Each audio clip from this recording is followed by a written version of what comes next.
In the circuit shown below, the reactive power consumed is. Hello everyone, welcome to Singularity.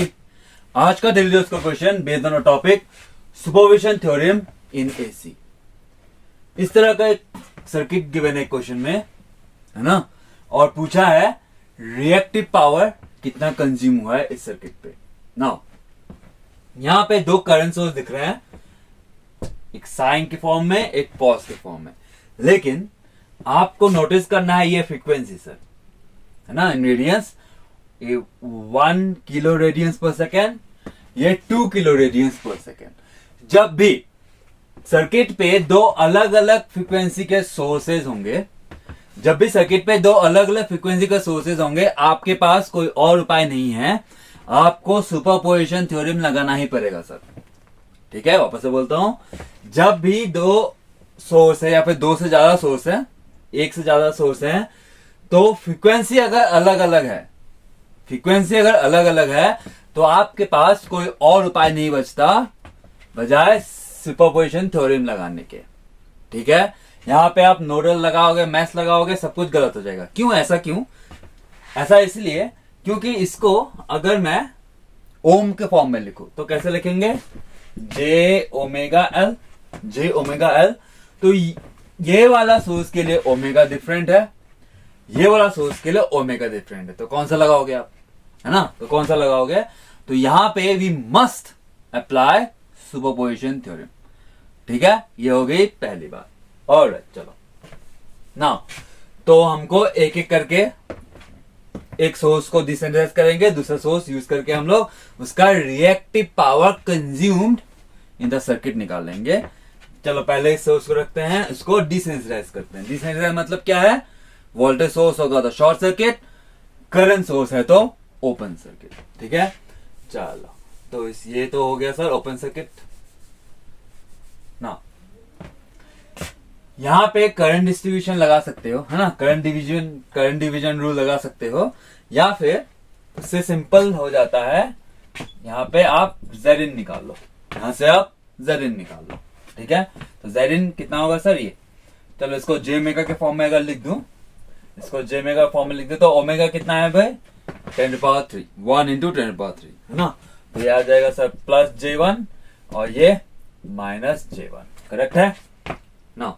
तो Zin complete, अगर यहां से seen by the source impedance निकाले तो ये 1 + J1 parallel with minus J1. Correct, इसको अगर कर दें तो ये 1 + J1 multiply with minus J1 divided by 1 + J1 minus J1. तो ये नीचे में तो बस 1 बचा, ऊपर में मल्टीप्लाई कर देंगे तो ये 1 - J1, है ना, ये 1 - J1. ठीक है, तो impedance seen from here is 1 - J1. इसका मतलब क्या है, इसका मतलब ये है कि ये जो सोर्स है उसको एक रेजिस्टर दिख रहा है, एक कैपेसिटर दिख रहा है, और इसके बजाय उसको कुछ नहीं दिख रहा है. ठीक है, तो रेजिस्टर कितना है, 1 ओम का, कैपेसिटेंस -J1 ओम. ठीक है, ये ओम में होता है. ठीक है, चलो तो हम लोग इस तरह लिख सकते हैं, जैसे ही हम लोग ने इसको Zin निकाला तो इसको सिंप्लीफाई करके इस तरह लिख सकते हैं. एक रेजिस्टर दिख रहा है, सोर्स को एक रेजिस्टर दिख रहा है, एक कैपेसिटर दिख रहा है सर. इंडक्टेंस का कोई महत्व नहीं है as per the source. Alright, now इसको अगर मैं फेजर फॉर्म में लिख दूं इन आरएमएस फॉर्म तो यह आ जाएगा 10 फेज 0, है ना. तो यहां में मैं क्या लगा रहा हूं, आरएमएस वैल्यू, और कौन सा है विद रेफरेंस, क्या है, साइन एज रेफरेंस. ठीक है, तो फेजर फॉर्म निकालने का अलग अलग तरीका होता है, अलग अलग फॉर्म होता है. तो मैंने कौन सा फॉर्म यूज किया है, आरएमएस, और ये रेफरेंस क्या लिया, मैंने साइन ले लिया. ठीक है, ना अभी मुझे क्या चाहिए, Q, है ना. Q निकाला, Q मतलब क्या है यहाँ पे, रिएक्टिव पावर. चलो ये हम दो तरीके कर रहे हैं, तो Q1 बोल देते हैं. कैसे निकलेगा, VRMS का मैग्नीट्यूड IRMS का मैग्नीट्यूड साइन फाई. फाई क्या है sir, phi is the phase difference between voltage and current across these elements. ठीक है, अक्रॉस दिस एलिमेंट्स। ओके, ना चलो IRMS तो पता है, VRMS निकालना होगा।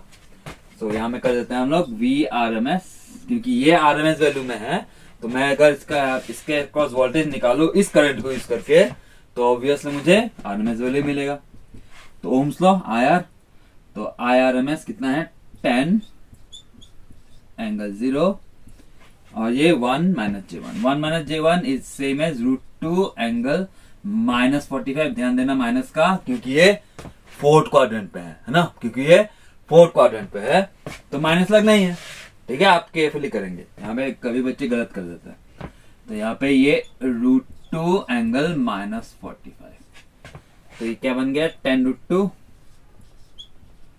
Angle minus 45। ये है सर VRMS। तो यहाँ पे VRMS का मैग्नीट्यूड चाहिए, कितना है 10√2, IRMS 10 गिवन है क्वेश्चन में, और साइन ऑफ फाई क्या था, phase difference between voltage and current through the elements. Voltage का फेज -45, करंट का फेज 0, तो डिफरेंस है -45 से। ठीक है, ये माइनस का ख्याल रखेंगे। जब आप रियल पावर निकालते हो, है ना, एवरेज पावर निकालते हो, रियल पावर निकालते हो, तब यहाँ पे कॉस लगता है, तब माइनस साइन प्लस माइनस का कोई रोल नहीं है। लेकिन यहाँ पे साइन लगाए तो हमको केयरफुली करना है। और चलो, तो साइन 45 1/√2 कैंसिल होगा, तो आंसर आ गया सर 100 VAR। 100 VAR, ये आ गया आपका Q1। ठीक है, ये आपका Q1। ना अगर हम लोग रियल पावर की बात करते, P1 कैसे निकलता है सर, VRMS IRMS का मैग्नीट्यूड, VRMS का मैग्नीट्यूड IRMS का मैग्नीट्यूड कॉस फाई। करेक्ट, तो ये सब रेडी है। तो ये है 10√2, ये गिवन है क्वेश्चन में 10 कॉस -45, तो ये 1/√2, ये भी 100 वाट। ये आ गया सर P1 100 वाट। ठीक है, तो reactive power 100 VAR, active power या फिर एवरेज पावर या फिर रियल पावर 100 वाट। तो कॉम्प्लेक्स पावर कितना हो जाएगा सर, कॉम्प्लेक्स पावर की बात करते तो ये दोनों का समेशन कैसे निकलता है, P1 प्लस JQ1। तो यहाँ पे P1 है 100 प्लस JQ1 है -100, है ना, सॉरी यहाँ पे माइनस आएगा, हाँ मुझसे मिस हो गया, माइनस आएगा, सॉरी माइनस आएगा, तो ये -100।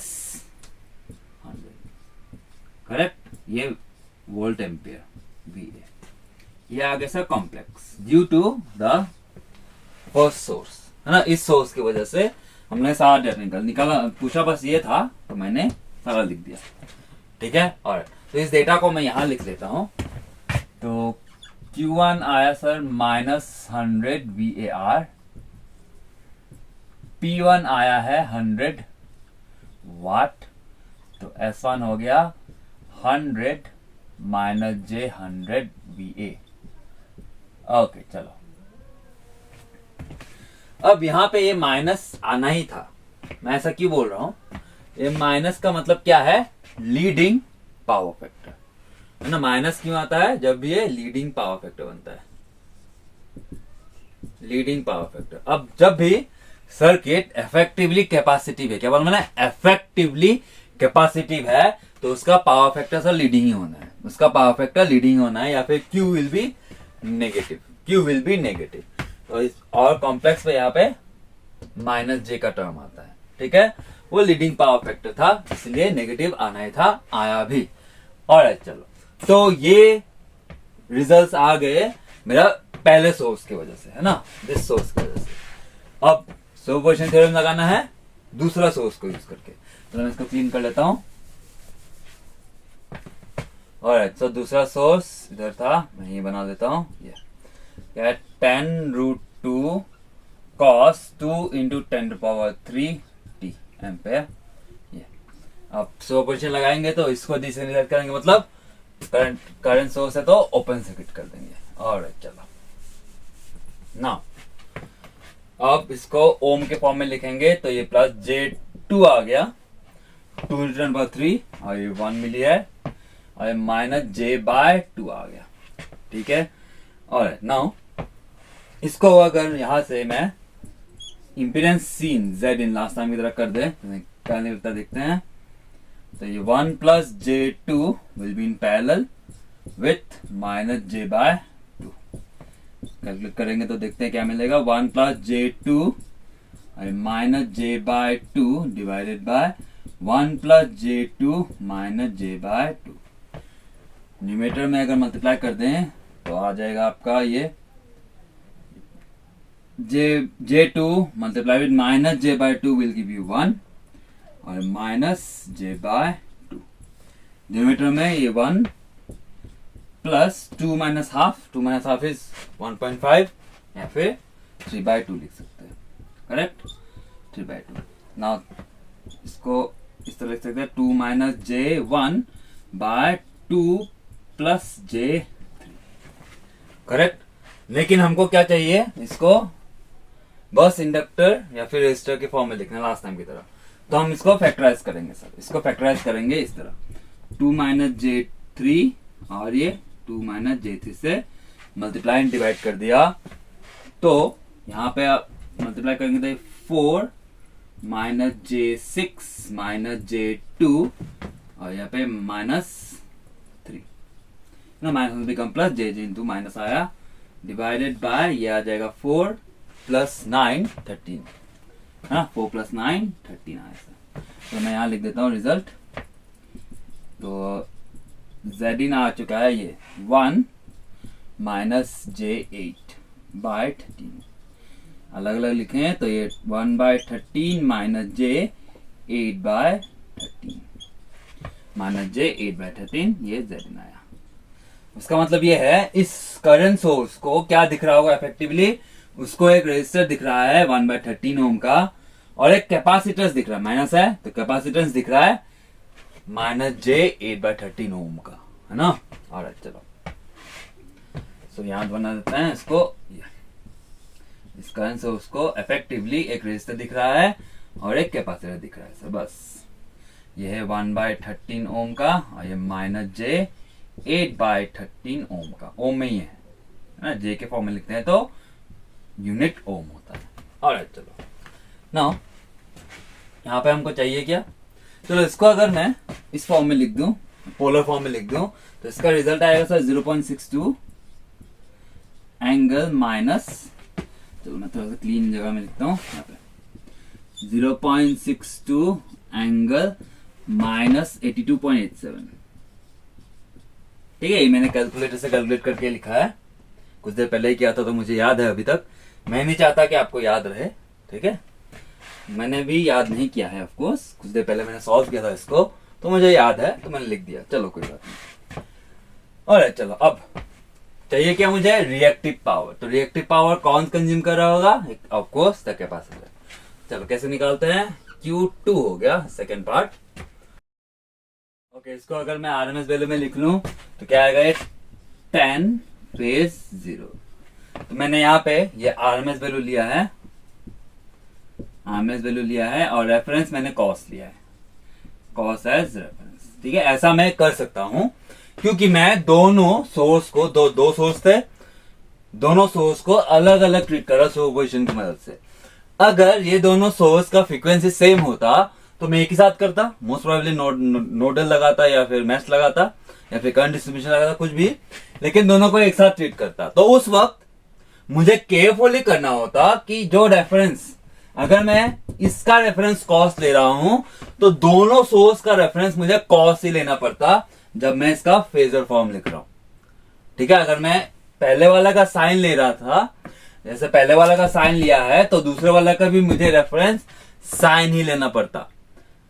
ठीक है, बाय डिफॉल्ट मुझे दोनों का सेम रेफरेंस लेना होता है। लेकिन सिंस हम लोग सुपरपोजिशन थ्योरम लगाए रहे हैं, मतलब दोनों को सेपरेटली कर रहे हैं, तो आप कंफर्टेबली कोई भी रेफरेंस ले लो, उसका कॉस, उसका साइन लिया था मैंने तो उसका मैं कॉस ले रहा हूं, it will not make a difference. ठीक है, इससे कोई फर्क नहीं पड़ेगा। ऑलराइट, चलो ना, तो हमको चाहिए क्या, रिएक्टिव पावर Q2 कैसे निकलेगा, magnitude of V RMS, magnitude of I RMS sine phi. Alright, चलो नाउ VRMS चाहिए होगा हमको, तो VRMS इज इक्वल टू, ये RMS वैल्यू में है तो ये 10 एंगल 0 मल्टीप्लाइड विथ ये, इसका फेजर फॉर्म लिखा है मैंने, ये 0.62 फेज माइनस 82.87 डिग्री, तो मल्टीप्लाई कर देंगे तो 6.2 फेज माइनस 82.87 डिग्री। ठीक है, ये आ गया आपका VRMS। तो यहाँ पे VRMS का मैग्नीट्यूड चाहिए तो 6.2, IRMS तो क्वेश्चन में गिवन है, इसका मैग्नीट्यूड 10, और ये sine 8 minus 82.87 minus 82.87 degree. Alright, तो इसको अगर कैलकुलेट कर लोगे, एक मिनट, तो Q2 इसको अगर कैलकुलेट करोगे तो आपका आएगा -62 VAR, है ना, ऑलमोस्ट ऑल -62 VAR आएगा। ठीक है, ऑलराइट। सो लास्ट टाइम की तरह अगर मैं P2 निकाल दूं, कैसे निकलेगा, magnitude of VRMS, magnitude of IRMS cos of 5 minus 82.87। Alright, तो ये है 6.2, ये है 10, cos 82.8 माइनस 82.87 का वैल्यू कैलकुलेट कर लेते हैं कैलकुलेटर में, एक मिनट, ये 82.87 cos, तो 0.1241, तो ये 0.124, चलो मल्टीप्लाई कर देंगे अगर इसको, तो 62 मल्टीप्लाई करना है 62, तो इसका रिजल्ट 7.69 आ रहा है, 7.69 या फिर 7.7 वाट। ठीक है, तो P2 आ गया है 7.7 वाट से, ये ओके। ऑलराइट, तो मेरा टोटल पावर S2 कितना हो गया, P2 प्लस JQ2, तो आ जाएगा यहाँ पे 7.7 माइनस J62 वोल्ट एम्पियर। ठीक है, ये रिजल्ट आ गया है दूसरे सोर्स का, तो यहाँ लिख लेता हूं मैं Q2 जो आया है -62 VAR, P2 जो आया है 7.7 वाट, और S2 ये आ गया आपका 7.7 माइनस J62 VAR। नाउ अभी सुपरपोजिशन थ्योरम पावर के लिए नहीं लगता, उसका मतलब हम इसको डायरेक्ट ऐड कर दे तो क्या सही हो जाएगा, है ना, पढ़ा है ना, सुपरपोजिशन थ्योरम डायरेक्ट पावर के लिए ऐड करके नहीं निकलता सर, वो डीसी के लिए है, जो रिजल्ट आप बोल रहे हो, ये अगर सोर्स 1 के लिए P1 है, सोर्स 2 के लिए P2 है, तो total power will be equals to √P1 plus या फिर माइनस √P2। प्लस करोगे तो मैक्सिमम वाला मिलेगा पावर, माइनस यूज करोगे तो मिनिमम वाला मिलेगा। तो ये जो रिजल्ट है, this is for DC sir, for DC. AC में क्या है फिर, एसी में आप डायरेक्ट पावर को ऐड कर सकते हो। ठीक है, उसका मतलब मैं क्या बोल रहा हूं, अगर मैं टोटल एक्टिव पावर बोलता तो आप P1 प्लस P2 अगर करते तो करेक्ट सर, ये करेक्ट है in case of AC, for AC. ये तो हो गया एक्टिव पावर का। अगर मैं रिएक्टिव पावर की बात करूं तो सेम वही बात, Q total is equals to Q1 plus Q2 अगर करोगे तो आपका आंसर सही मिलेगा फॉर एसी। ठीक है, रिएक्टिव पावर भी ऐड हो जाएगा, एक्टिव पावर भी ऐड हो जाएगा, कोई दिक्कत नहीं। एज वेल एज आपका real power, sorry total power, complex power भी ऐड हो जाएगा, S1 प्लस S2, ये भी करेक्ट है। ये तीनों रिजल्ट करेक्ट है for AC, for AC. DC में ये है, डीसी में ये है, एसी में ये इस तरह आप ऐड करोगे तब सही रिजल्ट आएगा सर एसी पे, क्योंकि अलग अलग फ्रीक्वेंसी है ना, अलग अलग फ्रीक्वेंसी है, तो जो अलग अलग टर्म का कॉम्बिनेशन होता है वो सारे जीरो चले जाएंगे, सारे जीरो चले जाएंगे, तो ये रिजल्ट सही हो जाता है in case of AC. DC में ये है, प्लस करोगे तो मैक्सिमम, माइनस करोगे तो मिनिमम, लेकिन एसी में आप डायरेक्ट ऐड करो सर, डायरेक्ट ऐड करो या फिर सब्ट्रैक्ट करो जरूरत के हिसाब से, है ना, तो ये आपको देगा। ये आपको करेक्ट आंसर देता। ठीक है, और चलो तो पूछा क्या था, क्यू टोटल, तो ये दोनों माइनस है ना, ये -100 -62, तो सही आंसर आ गया -162 वाट, सॉरी -162 VAR। ठीक है, तो -162 VAR is the right answer. Option D में दिख रहा होगा -162 इज द राइट आंसर। ठीक है, आप केयरफुली समझेंगे इस बात को। डीसी में आप पावर डायरेक्टली ऐड करके सही पावर नहीं निकलेगा, टोटल पावर ऐड नहीं कर सकते आप अलग अलग सोर्सेस के लिए, लेकिन एसी में आप डायरेक्ट ऐड कर सकते हो रियल पावर भी, रिएक्टिव पावर भी, कॉम्प्लेक्स पावर भी, कोई दिक्कत की बात नहीं है। ठीक है, इस तरह आप एसी में सुपरपोजिशन थ्योरम यूज कर सकते हो जहां पे पावर ऐड हो जाता है सर। ठीक है, पावर ऐड हो जाता है। ये हो गई मजेदार बात, है ना, क्योंकि डीसी में आपको रूट ओवर करके केयरफुली करना होता है, एसी में आप डायरेक्ट ऐड करो सर, आराम से बिंदास, कोई दिक्कत नहीं। ठीक है, ऑलराइट, चलो मिलते हैं नेक्स्ट क्वेश्चन में। Thank you.